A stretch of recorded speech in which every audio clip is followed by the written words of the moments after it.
তুমি কার কথা শুনিয়া তসব বিলালে বলতেছো টাকা মেরে দিছে। কন্টেন্ট ক্রিয়েটর মিলন মেলার মধ্যে তোমার বাবারা কয় লাখ টাকা মাসে জানো? তোমার বাবারা ভিউ ব্যবসা করে, তুমি জানো? তোমার বাবারা কয় টাকা দিছে সেইটা একবার বলো না ভিডিওতে। আমাদের কিশোরগঞ্জের content creator boys of Saeed তার লিভার ক্যান্সার আক্রান্ত, আপনারা ইতিমধ্যে সবাই জানেন। তাকে নিয়ে কিছু কথা শুনে যাবেন। বলো।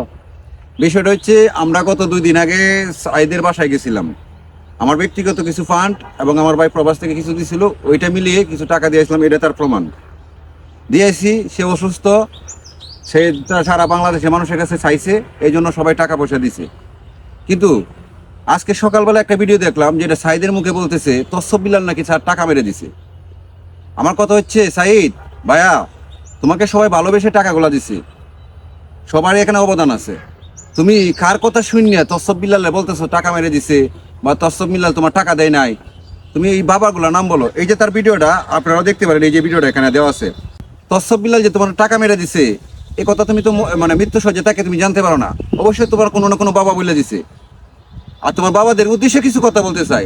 তোমার বাবারা কয় টাকা দিছে সেইটা একবার বলো না ভিডিওতে। তোমার বাবারা কিন্তু টাকা কয়টা দিছে বা তোমার বাবারা কয় টাকা মাইরে দিছে, আমরা কারো পক্ষ নিতেছি না।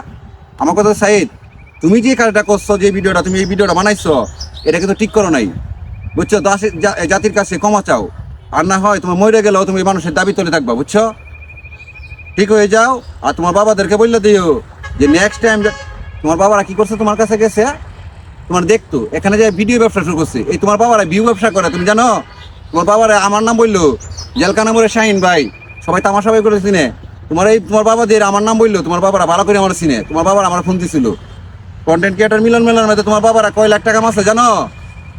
এটা আমরা জানি, কিন্তু বলি নাই, জাতির কাছে বলি নাই। আজকে তোমার ভিডিও দেখে বলতেছি তোমার বাবারা কিন্তু তোমার কান মন্দ দিয়ে আইছে, বুঝছো কি কইছি? আর টাকাগুলো ভাই তোমাকে দিয়েছে মানুষের তোমার প্রতি সহানুভূতিশীল হয়ে, ঠিক আছে?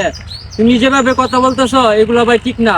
তুমি মানুষের সহানুভূতিশীল, এগুলো নষ্ট করো না, তাহলে নেক্সট টাইম বিপদে পড়লে কেউ তোমার পাশে দাঁড়াবে না। ধন্যবাদ। অন্য কন্টেন্ট ক্রিয়েটররা মনে রাখবেন, কারো বিষয়ে না জেনে না খুঁজে কোনো মন্তব্য করবেন না। ধন্যবাদ।